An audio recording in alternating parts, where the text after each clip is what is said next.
बिस्मिल्लाहिर्रहमानिर्रहीम। Third lecture है home menu के बारे में। होम मेन्यू में ज़्यादातर टेक्स्ट के ऊपर काम होते हैं, मतलब टेक्स्ट को बोल्ड करना है, टैलिट करना है, ये चीज़ें फाइंड करना, रिप्लेस करना है। हम लिख देते हैं is equal to RND bracket शुरू बंद इंटर। सबसे पहले कॉपी कट।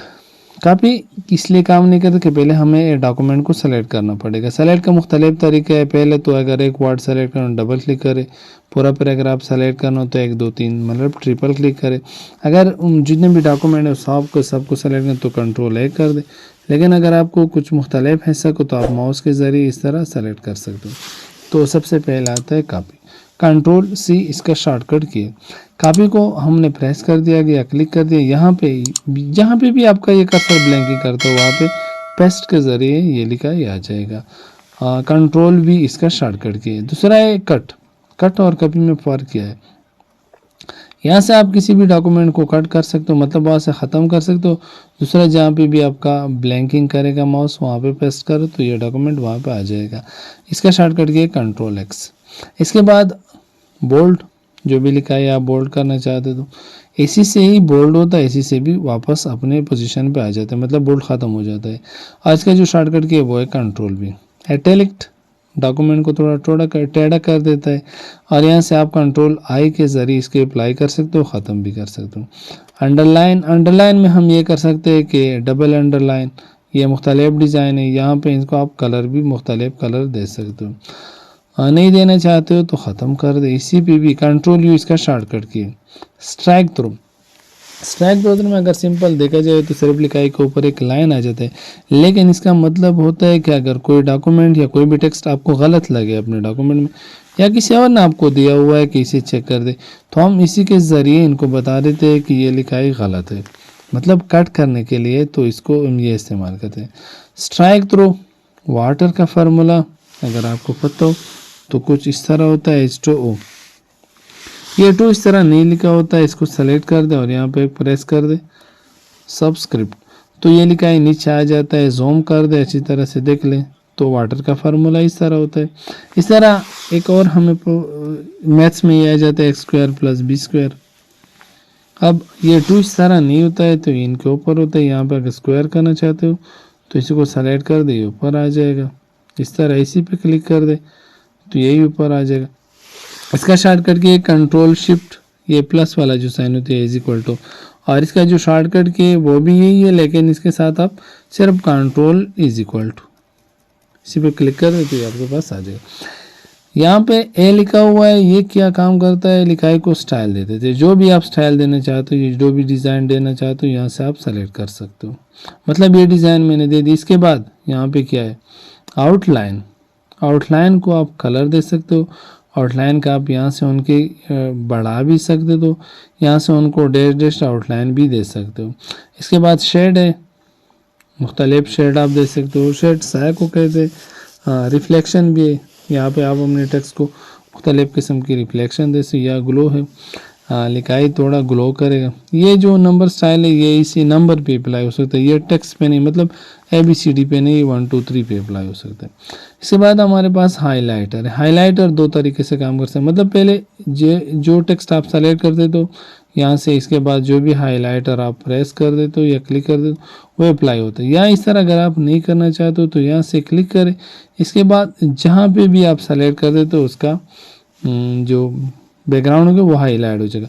लेकिन अगर आप इसे फिर रिमूव करना चाहे, पहले एस्केप बटन प्रेस करो, फिर इसके बाद इसको सेलेक्ट कर दे, यहाँ पे आ जाए और नो कलर दे दे तो ये ख़त्म हो जाएगा।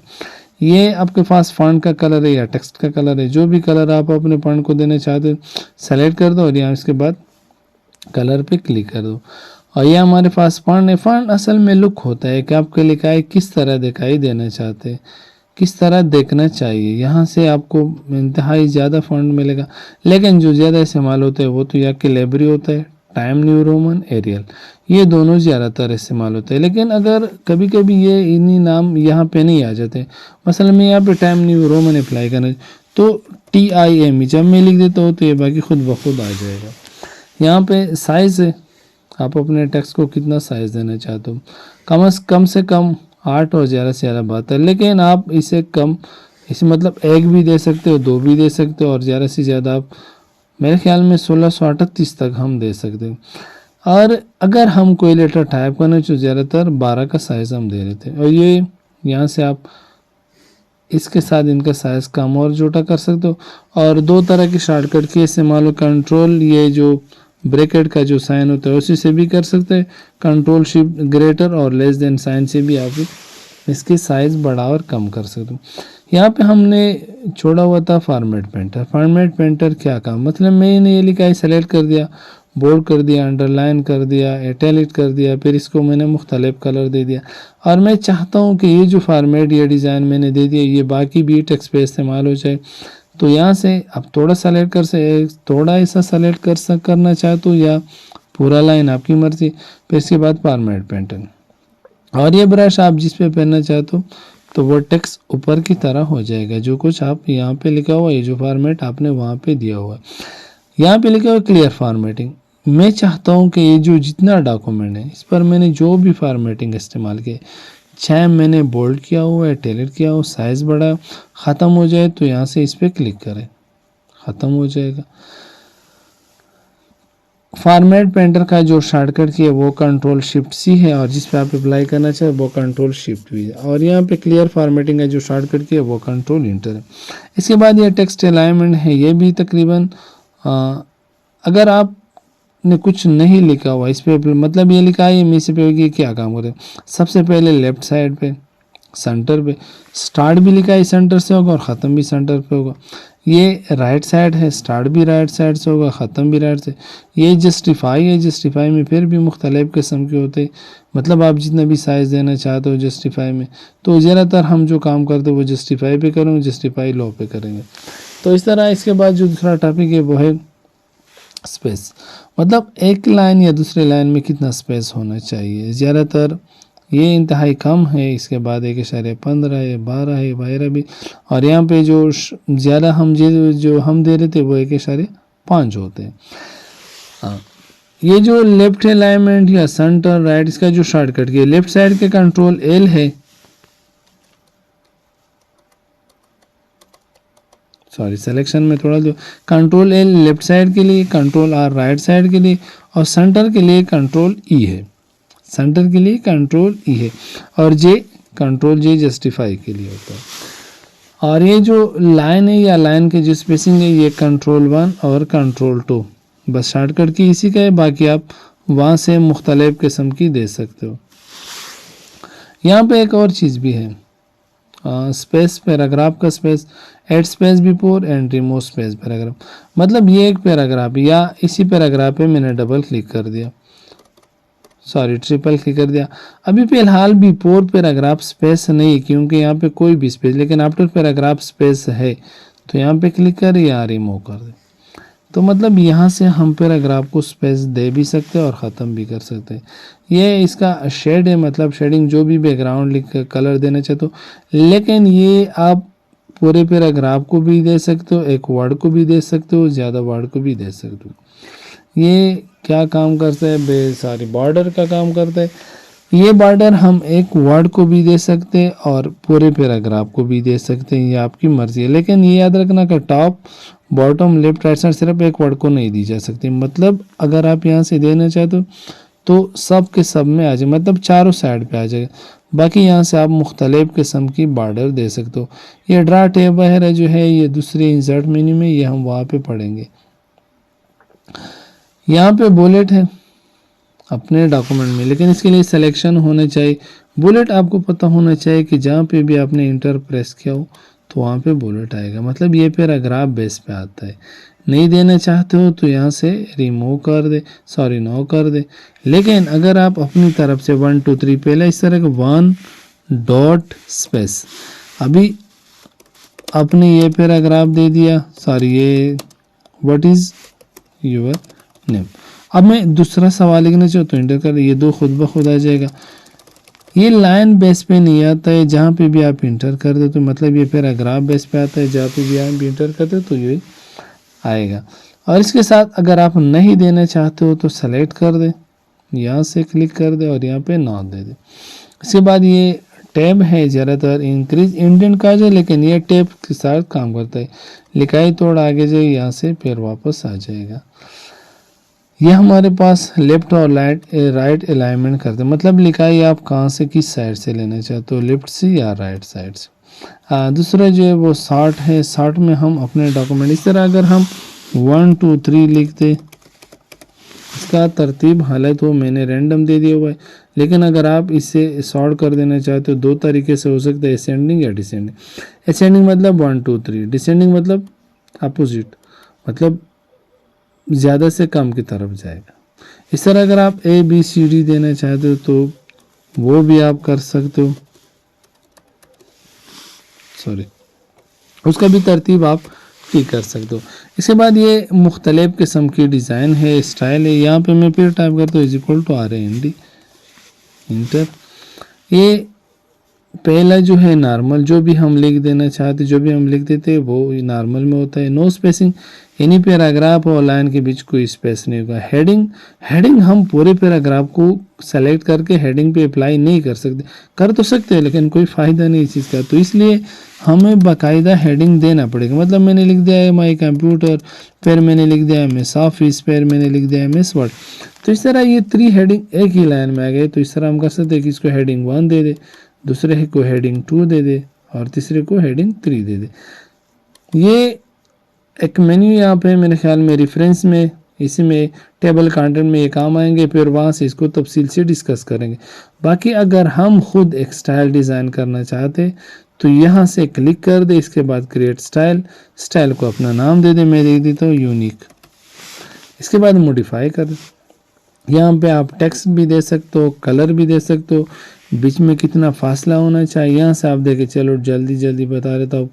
ये फॉन्ट है, ये बोल्ड, अंडरलाइन, इटैलिक, और यहाँ से लेफ्ट राइट सेंटर अलाइनमेंट, और यहाँ से लाइन में कितना फासला होना चाहिए, ओके कर दे तो ये आपके पास एक स्टाइल बन जाएगा। फिर उसी पे क्लिक करें, ये स्टाइल इसी पे अप्लाई हो जाएगा। यहाँ पे भी फाइंड यहाँ पे कोई भी वर्ड अगर आपके पास, मतलब मैंने लिख दिया हो यूनिक, अब यहाँ पे नो मैच, मतलब ये इसी में नहीं है।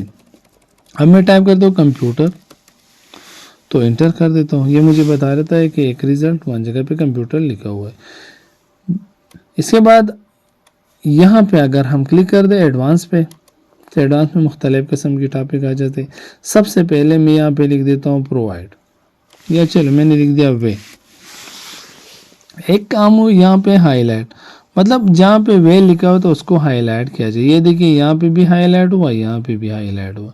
यहाँ पे फाइंड इन करंट डॉक्यूमेंट, ये सिर्फ सेलेक्ट कर देता है, और यहाँ पे फाइंड नेक्स्ट, ये एक एक आपको बता देता है कि यहाँ पे यहाँ पे यहाँ पे, चाहे आपका डॉक्यूमेंट ज़्यादा हो या कम हो। इसके साथ रिप्लेस है, कंट्रोल एज इसका शॉर्टकट की है, यहाँ से भी सेलेक्ट कर सकते हो, यहाँ पर भी रिप्लेस पे क्लिक करो, मतलब जो भी वर्ड पहले लिखा हुआ है उसी को आप चेंज कर देना है। मिसाल के अगर मेरे इंस्टीट्यूट का पहला नाम कुछ और हो, फिर दूसरे नाम पे चेंज कर दिया मैंने, तो बहुत सारे डॉक्यूमेंट में अगर हम इसे चेंज करें तो बहुत सारा टाइम लगेगा, तो ऐसे हम आसान कर, मतलब वे की जगह मैंने लिख दी यहाँ पे यूनिक, मतलब जहाँ पे वे लिखा हो उसको यूनिक।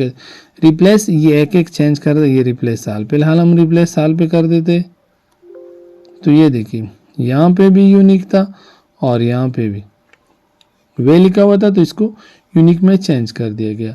और यहाँ पे एक और चीज़ नाम है, सॉरी अगर ये यहाँ पे नज़र नहीं आते, लेकिन अगर हम कंट्रोल G प्रेस कर दे तो ये गो टू है। यहाँ पे आप पेजेस भी दे सकते हो, किस पेज में आपको जाना है। फिलहाल तो मेरे पास एक पेज है, लेकिन अगर ज़्यादा पेज हो तो ये दे सकते हो। सेक्शन दे सकते हो, लाइन दे सकते हो। मिसाल मैंने लाइन पे आ गया और लाइन पे मैंने लिख दिया लाइन नंबर 2। अब गो टू को मैं प्रेस कर देता हूँ, ये देखिए ब्लैंकिंग कहाँ पे हो रहा है, लाइन नंबर 2 में। तो यहाँ पे आप मुख्तलिफ लाइन, मुख्तलिफ बुक मार्क्स, कमेंट्स, ये चीज़ें अगर आपने दिया हो तो यहाँ से आप दे सकते हो। इसके बाद आ जाए सेलेक्ट। सबसे पहले सेलेक्ट तो आसान है, कंट्रोल इसकी शॉर्टकट की है, सेलेक्ट ऑल। दूसरा होता है सेलेक्ट ऑब्जेक्ट। सेलेक्ट ऑब्जेक्ट क्या काम, पहले हमें ऑब्जेक्ट्स लाना चाहिए। यहाँ से मैंने एक शेप लिया, यहाँ पे मैंने ड्रा कर दिया। हाँ, इसी को भी बाद में पढ़ेंगे, लेकिन फिलहाल यहाँ पे मैं इसको बिहाइंड द टेक्स्ट कर देता हूँ। अब ये शेप मैं सेलेक्ट नहीं कर सकता, यहाँ पे जब मैं क्लिक कर देता हूँ तो टेक्स्ट सेलेक्ट हो जाए। तो इसको सेलेक्ट करने के लिए यहाँ से हमें सेलेक्ट ऑब्जेक्ट्स लाना पड़ेगा। एक देख लीजिए, तो इस तरह ऑब्जेक्ट सेलेक्ट हो जाता है। इसके बाद यहाँ पे लिखा हुआ है सेलेक्ट सिमिलर टेक्स्ट। ये क्या काम, मतलब मैंने इसको सेलेक्ट कर दिया, सॉरी इसके, मैंने इसको सेलेक्ट कर दिया, कलर चेंज कर दिया, साइज भी बोल्ड कर दिया। अब फॉर्मेट पेंटर को उठा लिया यहाँ से भी, फिर फॉर्मेट पेंटर को, ये भी। अब मैं यहाँ पे क्लिक कर देता हूँ कि जिसका भी कलर रेड हो, साइज भी सेम इसी तरह, तो इसी को सेलेक्ट कर दे। ये देखिए, तो जो आपने चेंज किया हुआ वही सेलेक्ट होता रहेगा। इसके बाद यहाँ पे भी सिलेक्शन पेन है। सिलेक्शन पेन तो फिलहाल यहाँ पे इसका कोई काम नहीं है, लेकिन अगर हम कोई शेप या पिक्चर ड्रा कर दे तो फिर इसी सिलेक्शन पेन को हम इस्तेमाल कर सकते। चलो थोड़ा सा बता देता हूँ। ये मैंने एक शेप ड्रा कर दिया, फिर इसके बाद में आ गया दूसरा शेप ड्रा कर दिया। अब इसी शेप का पोजीशन बैक चला गया, तो इसी शेप को मैं किस तरह सेलेक्ट कर दूंगा, ये जो बैक पे होगा, हो सके इस तरह तो कर सकते हैं, लेकिन फिर भी मैं कहता हूँ कि नहीं, इसको भी ना हटाना। तो फिर हम यहाँ पे आ जाते, इसको सेंड फॉरवर्ड कर दे, तो इस तरह ये सेलेक्ट में आ जाएगा। तो ये था हमारा थर्ड लेक्चर। उम्मीद है कि आपको पसंद आई होगी। थैंक यू, शुक्रिया।